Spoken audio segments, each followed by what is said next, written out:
The topic today is myths about AI for small to medium sized businesses, SMBs. From my personal experience about learning about AI, the technology is pretty complex. The use cases are incredibly varied. And so when you are reading content or articles or listening to advice, it's really hard to know, does this apply to me? Is this for me too? Everyone is talking about artificial intelligence, so there's a tremendous amount of energy and intensity to use it, but also there's kind of some misconceptions, some unknowns that maybe might have you making you feel a little anxious or not as confident, or they might even be preventing you from adopting AI altogether. So together with my co-hosts, we're going to try and dispel some of those myths so that you leave here today feeling a little bit more confident, having a better understanding of AI technology within the SMB setting. What use cases can you expect? How can you readily use and access the technology? So we've got two excellent folks that today can help us dispel some of the myths about AI. First misconception that I want us to talk about is AI is too expensive for small to mid-sized businesses. Maybe a great place to start is, what are the actual costs of artificial intelligence? So from an architectural point of view, the cost could be $20 a month, or it could be hundreds of thousands, millions of dollars a month, depending on the scale of your application, the number of customers that you have, the number of queries that you're getting, the inference time that you're spending training the models, and so on and so forth. But in reality, for the small business, um, there's kind of two factors. One is the cost of the tools themselves, and two is the cost of not doing that, right? Not embracing these tools, because um, it was said in a Forbes article that it won't be the person that it won't be AI that replaces you. It'll be the person using AI that will replace you. And Yeah, I've heard so that. yeah. So really it's kind of, you want to start experimenting with these tools and trying to identify kind of value-driven use cases in your organization. Because when we've talked to some of our customers, and we deal with some of the largest enterprises in the world, when they look at a use case, it's like, okay, what value does that use case bring to my business? What are the cost savings and efficiencies in there? And if there's some low-hanging fruit, that, easy or relatively easy use cases, then would those cost savings be? And with one customer, we saved each one of their knowledge workers just an hour and a half a week, every single one of them. But they had 4,000 of those people in their employ, which meant just for those 4,000 people, they were saving over $30 million a year. And their solution was not costing anywhere near that. And so it's really kind of identifying those valuable but kind of easier to do use cases. I always start off with like applicable knowledge discovery. We're all kind of knowledge workers in this space. And so try and find information around your business. We all do that. And so if I can accelerate that process for you, what's that worth, right? How many hours or even minutes is that going to save you? All of which have, benefit to organizations. Yeah, absolutely agree. So I think that it makes absolute sense, because the amount of money that people are willing to pay or like holding from paying is different depending on many things. But also I'd like to add from the product perspective, for example, in ShareFile, the cost of AI tools is already included into our existing plans. So there is no cost, extra charge, or some access to AI-powered features, which is good for our customers, right? So we invest in developing, of course, and maintaining the technology. So we are, as a product developers, but you can benefit from it without additional complexity and cost. So you need to be wise what product to use, what you would like to choose. Yeah, you raise a really interesting point, Tatiana. A lot of software products that have AI capabilities within them, the regular subscription to those tools does include the cost of accessing AI. So you're not paying for the cost of building an AI system yourself. You're not paying for teams to manage or build an AI system. You are just paying to access it within a tool. So I think that's really interesting.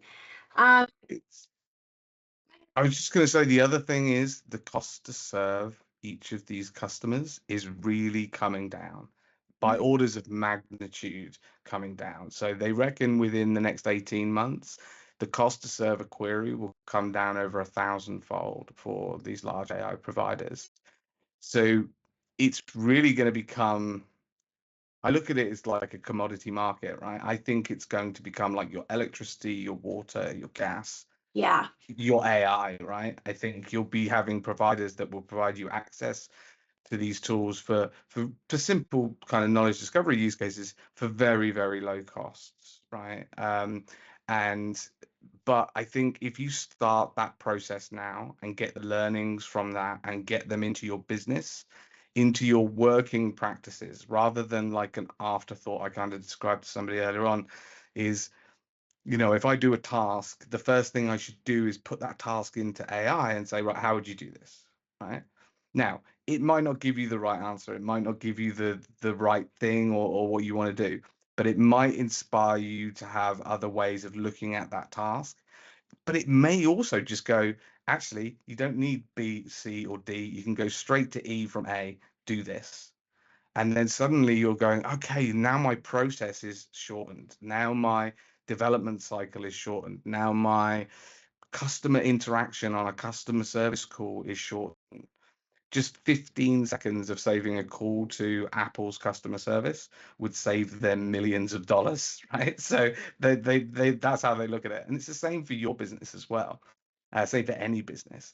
If you can get to a resolution, if you can get to that next action quicker, then, like I say, having that AI first approach rather than going, oh, I'll put it in afterwards and have a look, will save you a lot of time and money.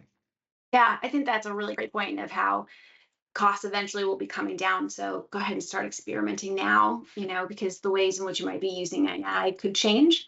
But I think that was a really excellent point. Let's move on to our second myth, which is AI requires advanced technical skills. Is that true?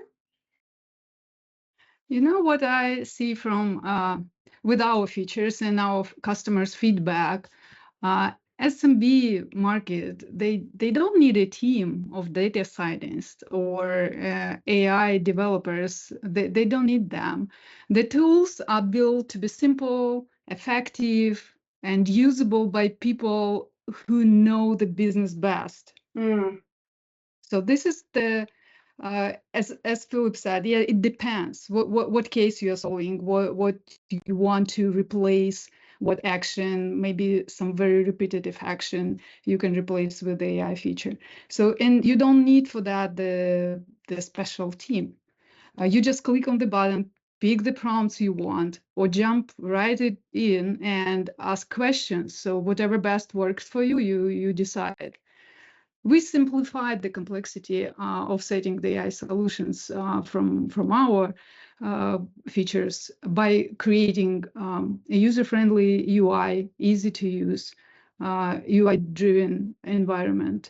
So that means that anyone, employee or owner of the business, they can use it. They can focus on driving outcomes and without needing deep technical knowledge.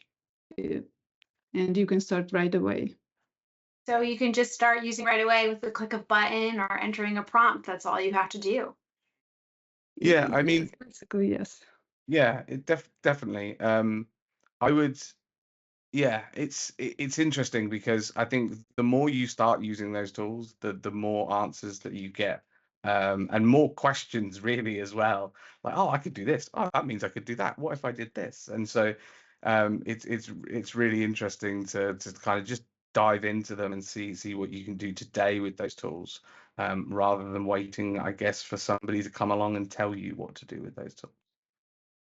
Sorry. Yeah, no, that's really interesting. It's also, I understand that it takes maybe a little training, as anything, any tool you are starting to use for the first time, you need to know how it works. Like, you need to understand how to tweak the results, how to turn it on or off. So you need to know that, right? So, but it doesn't take much time. It depends. Of course, it depends on the complexity of the feature, but basically it's based on the human requests, Yeah. So I think what we're saying is that based on the application, the skills you would need, it can be as simple as clicking a button. So if you're using a tool that has AI already built into it, there really is a very minimal learning curve. Whereas if you are using it, building your own system or something more complex, the situation might be different. But for most SMBs, sounds like using the technology is pretty accessible. If I may just drill in a little bit here, if AI doesn't require me to have technical skills, if I'm an SMB using it, what knowledge or what skills does it require from me? It's got to require something from me. Yeah, there's an understanding about the tools, right? There's a way of looking at these tools and understanding what kind of makes them up. And very simply, and lots of data scientists and lots of very clever people will get very annoyed with me of how I say this, but every Uh-oh. time you prompt an AI, you're rolling the dice. There's an element of chance in the answer that it will give you, whether that's the right answer, the wrong answer, whether it hallucinates, whether it makes, well, we call them hallucinations. In human beings, we would call them mistakes, but yeah, when the AI does it, it's hallucination. And it's because they're saying what word comes next based on the weights of this information, and then I'm going to roll my dice, and then this is the word that's going to come next, and so on and so forth. And then the whole sentence and structure around that might change and evolve. And so you need to be aware that these AI can hallucinate and can give you confidently, by the way, misinformation, right? So it can really go, yeah, this is definitely the right answer. And you're like, I don't think that is. So one way that we found of doing it is kind of putting a human lens over that data. And so it's about looking at that data in the context of your business, right? And so you'll find that lots of different products and services now offer something called retrieval augmented generation. A little bit technical, RAG, as we've kind of Great. because we have to have an acronym, right? So we've called it RAG, and that helps with providing context to the AI. We kind of take it a step further in progress with our data platform solution, where we actually use a knowledge graph of the data that's in the business. And so what we're able to do is extract the language that you use in the business, the method that you communicate with yourselves in the business, right? You might call it a customer in one system, a user in another, but to the AI, it kind of needs to know which one you want to call it, right? You might have regulatory requirements that you have to have your data in such a way, right? And you have to call it certain things, and it must be associated with certain. You might have to monitor it. You might have to look at it and tell the AI what it knows and where it knows. And so we create all of that into like the metadata about your data into a knowledge graph. And so what we do there, it's a fancy term for basically a mind map. If anybody from the 80s remembers those, it's a mind map of your data, right? It expresses the language of your business, the domain language that's applied in your business and used in your industry, and it provides it to the AI. So it's kind of like RAG plus. It's kind of RAG plus this knowledge graph. It's like an intelligent kind of knowledge base that goes along with the AI. That really helps reduce the hallucinations. because one of the key things that we found is AI exists in a world that hasn't seen your data because it's behind your firewalls and it's behind your security protections. So the AI's never seen it. And so this is where the AIs can hallucinate with more frequency as well. So providing this information, providing this knowledge along with the prompt and the data that's in your business can really help reduce those. So it's important to understand with quirks like that within the technology so that you can make informed decisions about how you want to architect anything that you build or any solution that you decide to go for out of the box that has these kind of tools maybe baked into it for you. The vision that popped in my mind as you were talking is that movie How to Train Your Dragon. That's kind of what we have to be, like how to train your AI. So no, we don't Yeah. we don't need to learn the technical skills, but we do need to learn how to become AI trainers in a way. We need to understand that these hallucinations can happen, but if we train it, like you said, with the data and by correcting it when it makes a mistake, but with the correct prompts over time, we can train the AI to produce outputs that are more accurate. Am I understanding that correctly? Yeah, Interesting. exactly that. Recently, I had a conversation with my friend, and he was asking, "What AI is? Just tell me in simple words." And I said, "Just imagine this is a student, a very smart student, Yeah. but and he knows how to do stuff, but you need to tell him what exactly you need him to do. That's it. Like, and he's always continuously training." And it helps to understand that AI is not a magic pill. It's something that is still in progress, still communicating with us, maybe sometimes in a weird language, but we can train them, and AI can help us. Yeah, I think that's a really good point, that it's always evolving. So our role as trainers will as long as we're using the tool, we'll always have to be in that kind of training mode. How interesting. Let's move on to the next misconception, which is AI is only for large enterprises. It is not made for small to medium-sized businesses in the same ways. It's not. I think the root of this question is that the power and the real benefit, those are for companies that can afford to build their own AI systems and make it do whatever they want. How do we feel about that?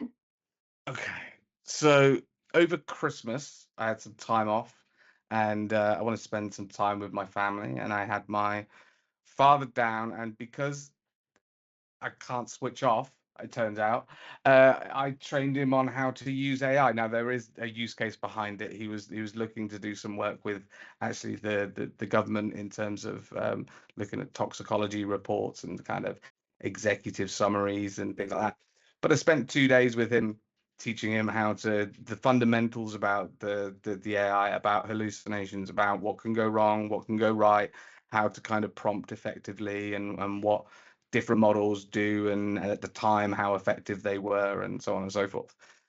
He went away and came back next week. He said, "Phil, I put all of our family tree into AI, and then it found this other thing, and then it did this, and then it did that." And I'm kind of regretting it now, but it shows that AI is for everyone. By the way, my father is 65 years old this year, right? So he's not like he's very much like out of the technology space, but he was able to pick that up in 2 days and then kind of really go on this kind of his own kind of AI journey. And it's because generative AI, for the first time in AI's history, has democratized the access of AI to everyone, right? Kind of all at once, but to everyone. We've for a long time been using AI in our day-to-day lives. We use it to watch Netflix. We use it when we use it when we're on the underground and they're looking at timings and changing those That's a good timings. point. Good point. We interact with it on a daily basis. And so what this iteration of AI, this generative AI has allowed people to do is engage with it in a natural language fashion rather than using the old sort of Google prompts. And I remember when Google came out, right? And we were all putting, where is the local cinema for this film and blah, blah, blah, blah, blah. That's when it first came out, because that's what, well, you search something, okay, I'll ask it a question, right? That's what we did. And it wasn't ready yet, right? Now it is. And so now if I go, okay, I want to go and see this film at this time with my daughters, and I want to like, where's the best place to do? I can put that in and it will go and find it for me, right? In certain cases, when you've got agentic AI, it'll go and book it for me, right? I'll go and get I want the best seats, right? So it'll go and book me the premium seats, and I don't have to get involved in the transaction whatsoever. I just turn up, get my tickets, and walk in, right? And so it really has changed kind of the nature of how people access with it. The SMB market has one advantage that the enterprise doesn't. And it's very similar to trying to turn a ship. Your ship, if you want to turn it, if you fall overboard, say you're on a cruise and you accidentally have too many cocktails and you fall overboard, it will take about half an hour to 45 minutes for them to turn the ship around to come and get you, right? So you better be able to tread water. The SMB don't have that. They are much more agile. They are in speedboats, and they can pick and choose solutions that serve both them and their customer best. And that's great, because in this world of AI, these things are moving really fast, right?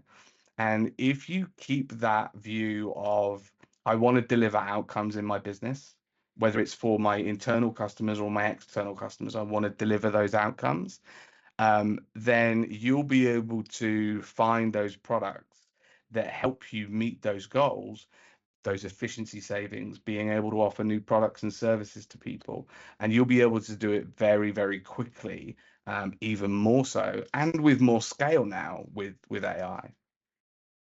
I think what can really help me and perhaps some of the folks that have joined us today is I'd love some clarification to understand what are the different ways that SMBs and enterprises are using AI, because there's a lot of articles that I've read just in my own personal research, and it's hard for me to know, like, am I supposed to do something with data? Or am I supposed to do something with, or, what are the use cases in each of these settings? So enterprise customers have access to some of the largest data sets in kind of human history, right? That they are using to serve their customers, to fine tune models that work for specific use cases, like, say, building a chat bot for customer service interaction or an internal report generation, right? They are using AI tools across the enterprise Okay. to kind of in each function they're doing it, and in some cases different use cases in that function, but they're stitching together multiple different products in a very, very complex and sprawling kind of technological environment, which takes time and it takes money, right? Now we're very fortunate. We've got customers who have been very agile. They've already kind of adopted some of our kind of platform approach in the business, so they've been able to kind of turn around and deliver these solutions kind of in weeks rather than in months and years. So they're really lucky there, because they've got that kind of agility that's in that SMB space.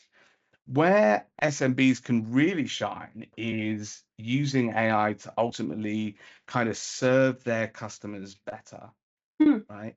Eliminate that. Okay, I'll give you an example. I go to buy a car at a car dealer, and the car dealer says, "Thank you very much, Mr. Miller.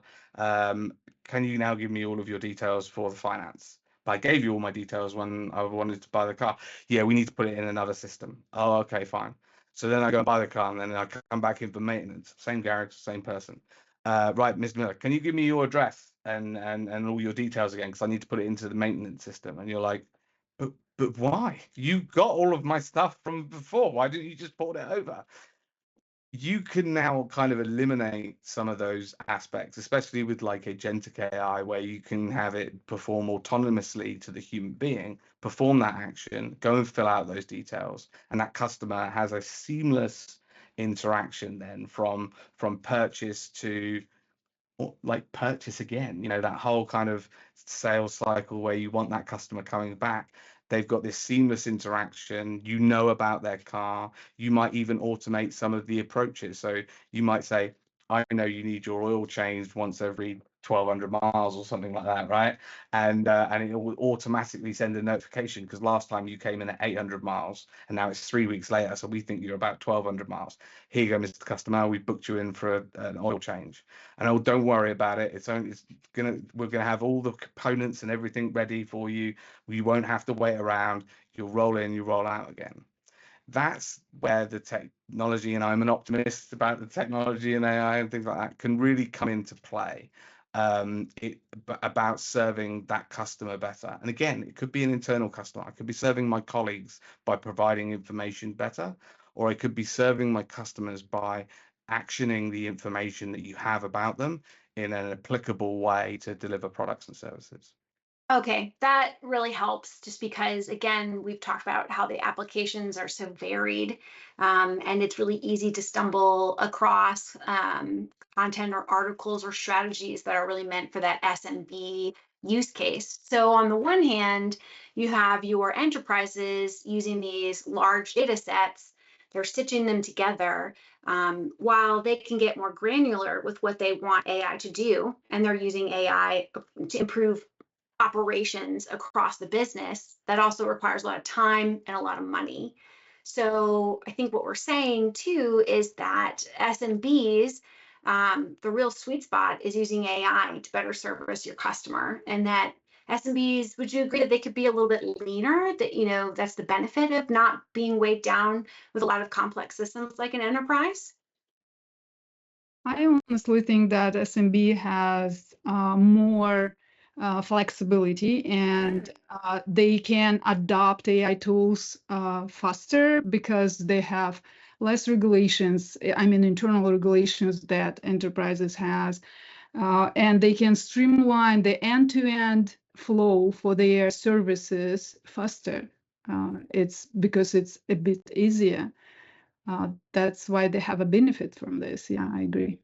Okay, cool. So I think it really helps, tapping into if you want to know how AI can benefit you, or excuse me, if you want to know if AI is applicable to you, it really helps by level setting up. Well, here's the best use case. If I'm an SME, I'm not going to be able to use this to, build a chatbot or whatever operational thing enterprise is doing, but I can use this to streamline the client interactions that I have so that clients aren't constantly filling in the same information each time.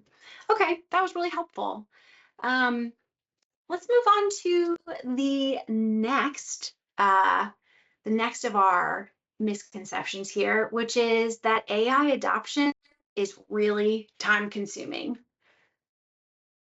I would say that AI adoption is a time consuming. It's kind of like saying microwaves take too long. So it's a tool. You just need to learn how it works.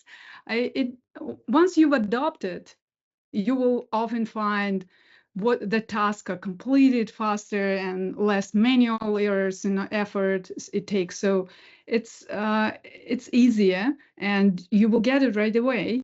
Most AI tools come with ready-made templates, so they are pre-built. You can use it for your workflows and help you to get up and running quickly the services and interactions, collaboration you have with your customers, clients. The key is to think about your use cases, and this is the very important thing, Okay. and choose the solution that really fits you and your services and your business. And solutions that has built-in capabilities to accelerate the adoption, to deliver value right away when you adopt it. So you're saying it's really important to think about your use cases and then work backwards of finding a solution with things that are built in. Is there an example you might be able to give? Yeah, very common use case is if you think about your business and you always have some repetitive actions you need to take or your employees are taking. So, and you can eliminate those repetitions by using AI tools like or AI summarization, for example. So you need some key words from the document with the 100 pages long. So, and Yeah. and you can take it right away. You say you're saving time. Okay. So if I know I process in my business not only volumes of documents, but documents that are hundreds of pages long, I'd want to find, for instance, something that has like AI summary capabilities that can help me process that information, or share file. I mean, instantly thinking of like our question and answer, where you can ask questions about the document and the contents within it. So it can really accelerate that, getting those key insights. Okay, great. Thank you. Yeah, I mean, it's the way to look at this is it is time consuming. Like AI is time consuming. There's a lot going on in the space, but it's valuable time that you're going to be investing into this, or it should be. You should be looking at those outcome driven AI use cases that are driven by kind of outcome driven AI solutions, right? That are going to help you drive kind of real world impacts in your business. Is it going to make you money? Is it going to save you money? Is it going to keep you out of jail? Those are the three things that people kind of look at when they're looking at these use cases. It's true. And so that's what this technology can do for you if you frame it in that way.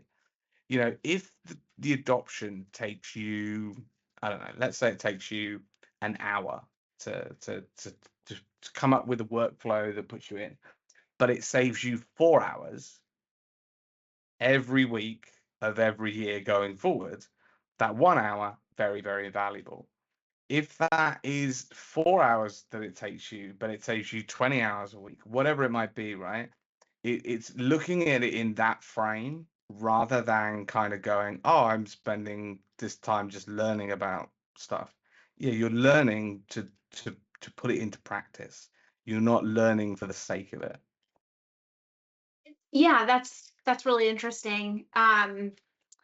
We're talking a lot about, the time you put in is time well spent because of the time you will save. But I guess what would like to drill in more is, where can I expect to spend my time when adopting AI? We've talked about how it's as easy as clicking a button. I don't have to build it. It's already built into certain tools. So if that's not taking up my time, where am I spending my time when I'm trying to adopt this technology? Okay, I can tell you where you should be spending your time, and then I Okay. can tell you a few other areas where you're doing. So one, your data straight away, right?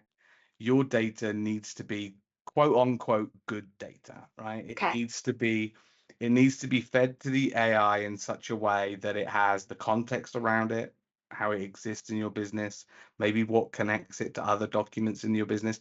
I've got one customer at the moment that's talking to us about a healthcare solution, and the doctor is when they go in and a patient goes in, the doctor has to look through the whole medical history to like make a diagnostic decision.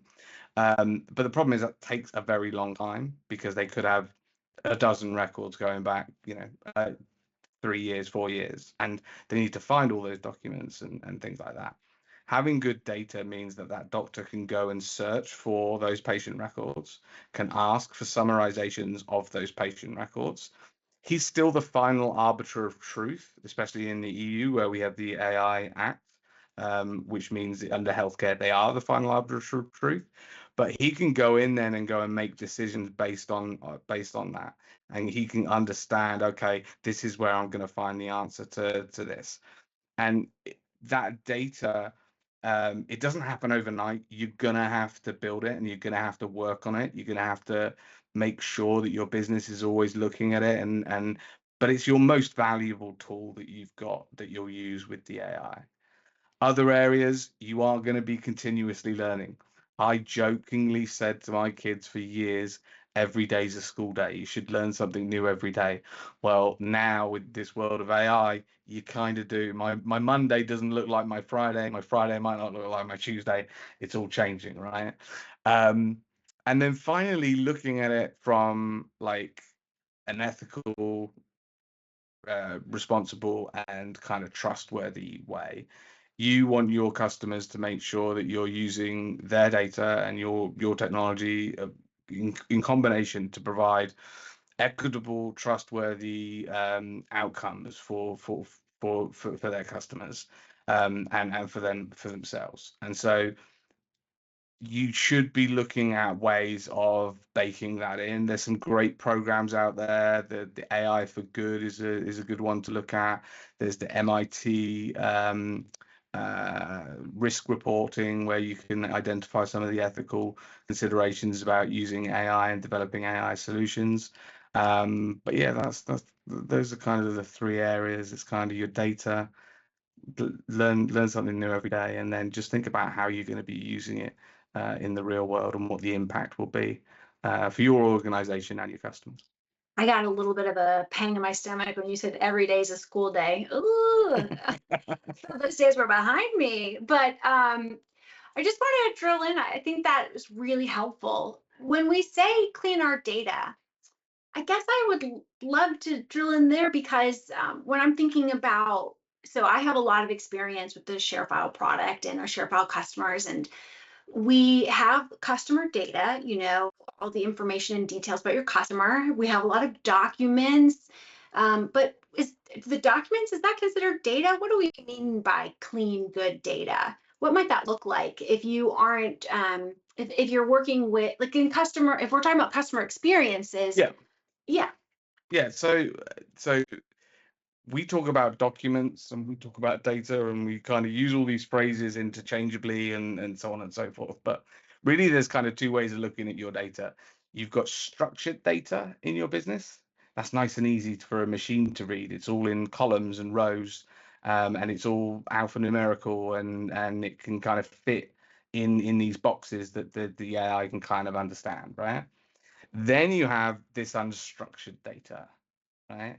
This data in your business that has really valuable information about your business, but it's locked away in these documents. It could be PDF presentations, it could be reports from a customer visit, it could be a Word document or something like that.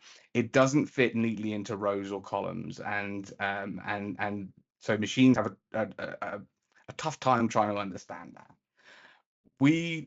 Within our data platform, what we do to kind of get over that hump is to pull out the unstructured data that's inside those documents. So really the structured data that's inside those documents, kind of expose it, classify it, tag it, extract all these weird and wonderful things, and then put that as metadata around the document, so that the AI it changes it to being machine readable, basically.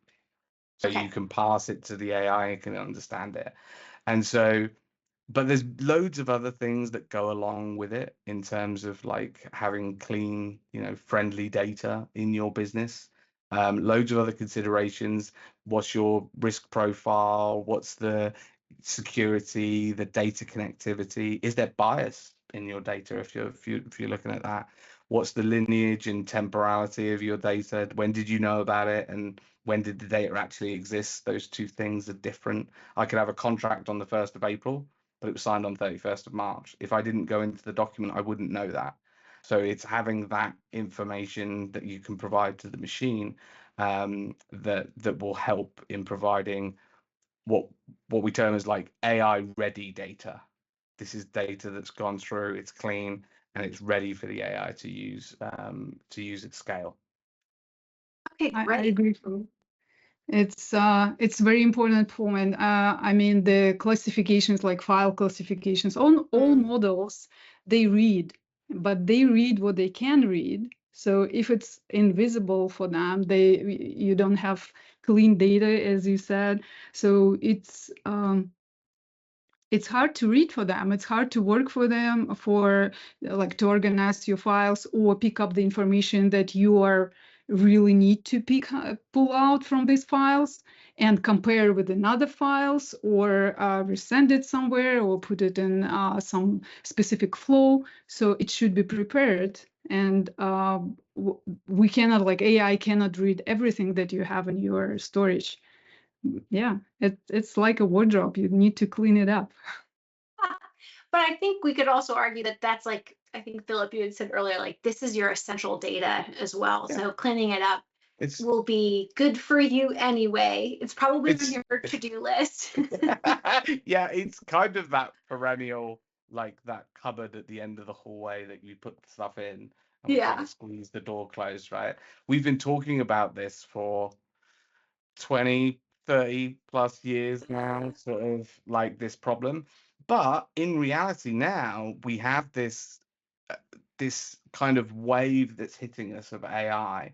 And in order to kind of navigate that, that's when that data comes into play. And that's when having that kind of AI first approach with your data will help you. And by the way, once you've done it and once you've got these things in place, that's it. You've done it, and it will learn as your business grows. It will evolve as your business changes, and you will always then have that data available to you. It's why our customers are kind of iterating on top of the platform of data rather than going out and building point solutions. They're putting their data in because once it's done, it can be used for multiple different other use cases. Yeah. So let's keep it in that fashion. Let's keep it safe and secure. Let's keep it contained. But now let's use it for multiple different AI use cases. Yeah. So it kind of grows exponentially in terms of the value that you get from that exercise. Well, guys, I hate to say it, but we are on our fifth and final myth, saving the best for last. It is AI won't provide me any immediate benefits. It's too big, it's too complex, the technology is too new. It will do small things, but there really isn't a tangible benefit for my business. How do we feel about that? It probably is providing benefits to your business already. You just might not realize it. It Okay. might be your logistics provider is using AI to make their delivery chain smarter and more efficient.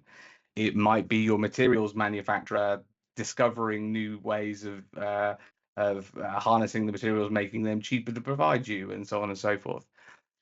But if you want to realize those benefits today, then again, you look at what is the outcome that you want to deliver in your business, right? Think about what to do. Do you want to make a new product or service? Do you want to improve efficiency? Is there a killer use case in your business that you think, yeah, that's the one that's costing me money, or the opportunity I'm missing is costing me money? And people take the headline figures of these like billion-dollar investments and go, see, AI is not paying for itself. Well, okay, but we are building the boat as we sail. We're building the ship as we sail, right? We've got a raft at the moment. We're just paddling away and we're just adding the wood as we pick it up, right? Because it's the same thing that Amazon did when it was first founded. For I think the first 9 years, it wasn't profitable. It was VC backed, right? And ever since then, it's been profitable. Netflix was the same.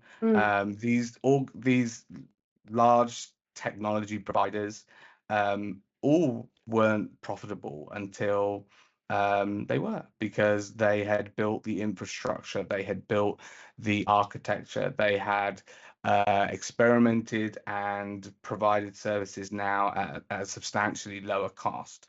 And so they're building the architecture, they're building the data centers, they're building infrastructure needed to support AI. But you're not having to do that as an Yeah. SMB customer, I am right? not doing that. Thank You goodness. exactly, right? So you can take advantage of that today. You can invest today and reap those benefits now. You don't have to wait for yourself to become profitable in these things. We already expect to see our first self-made billionaire from AI It's probably in the cohort that's developing and building these solutions now. Somebody sat at home right now will be making these things. It could be somebody on this webinar could be making products or services that are worth $1 billion, right? Let's hope that's me. I would like to be the first AI made billionaire. I'm well on my way.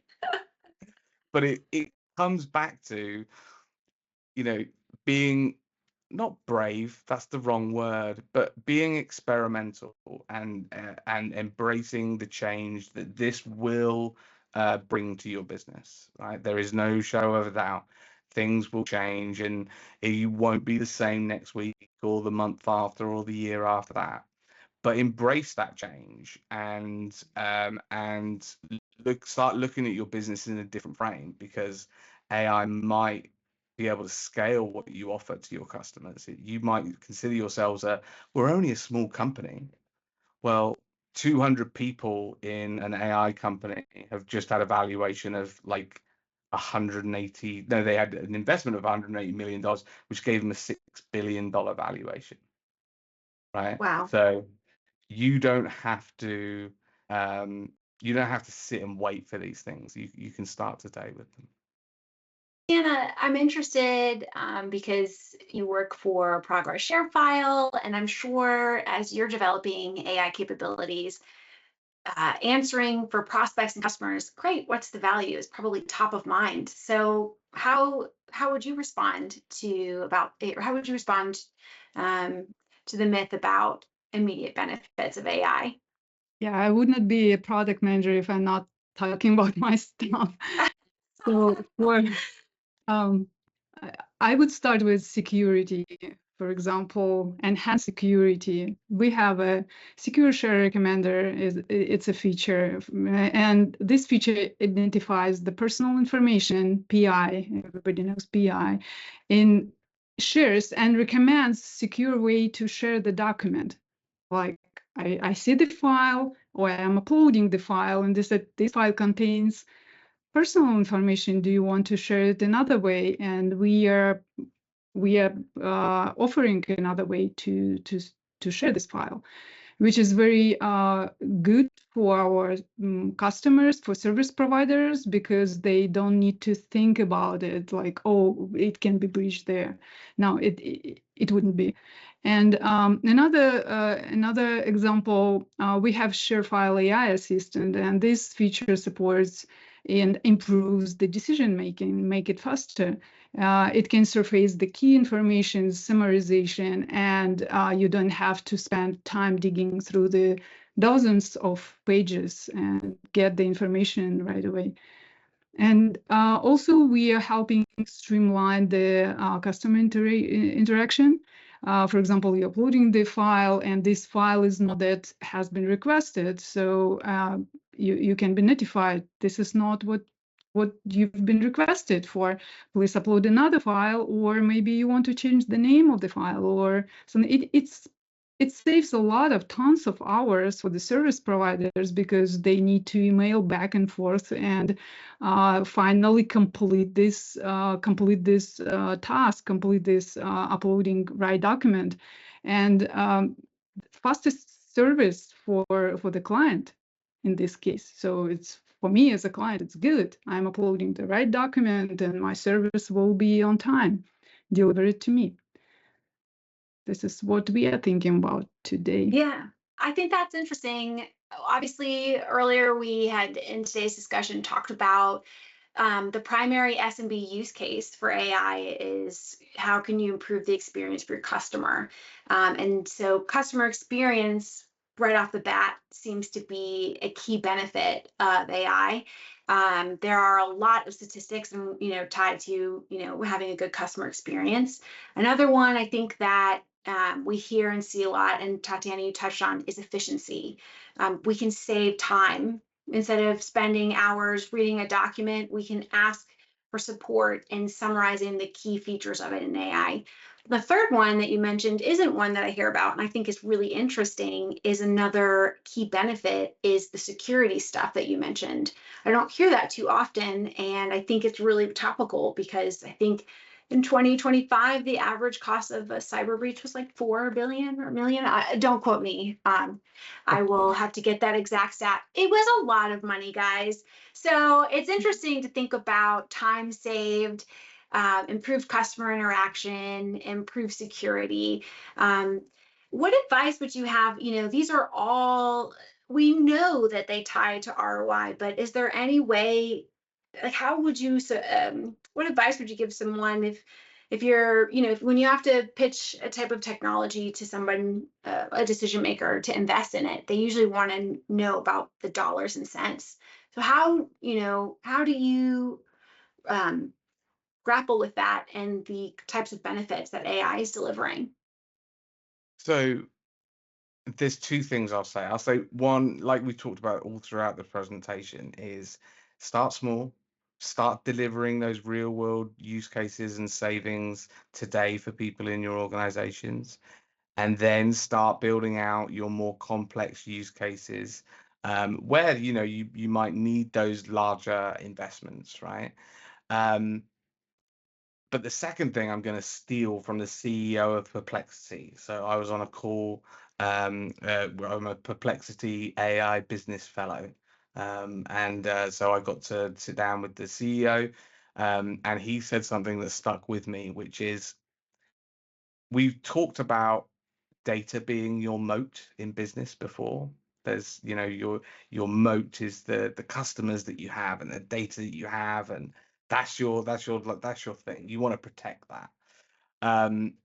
But the what he said was, I thought was really interesting, is that he doesn't seem to think is the same anymore. He thinks with AI, it's speed.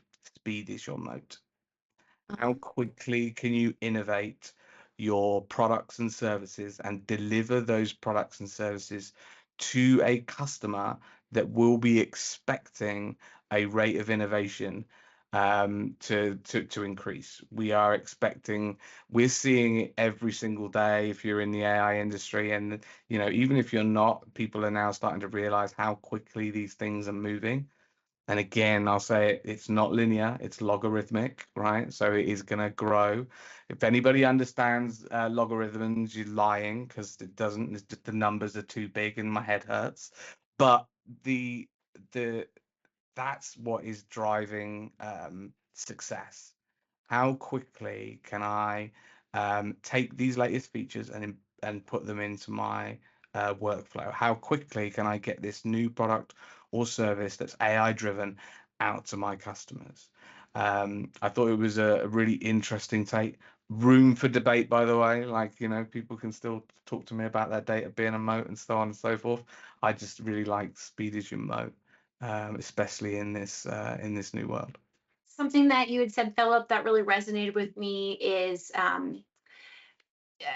towards the end of, you too will become smarter alongside AI as it becomes smarter. Like, the use cases start small, because as you are using it, you're becoming a better trainer every day. I noticed this in my personal life. I started using AI to give me recipes, and then I started using AI to help me with my grocery list. Now it knows what foods I like, what foods I don't like, and I got even smarter that every week I'll just say, give me my grocery list and my recipe list all in one, and then, now I'm seeing image generators coming in. And so Yep. it's as I am learning, I'm learning as the tool's evolving. So it's kind of like I'm on the escalator now, and I'm, the distance between me and it is I've covered that gap.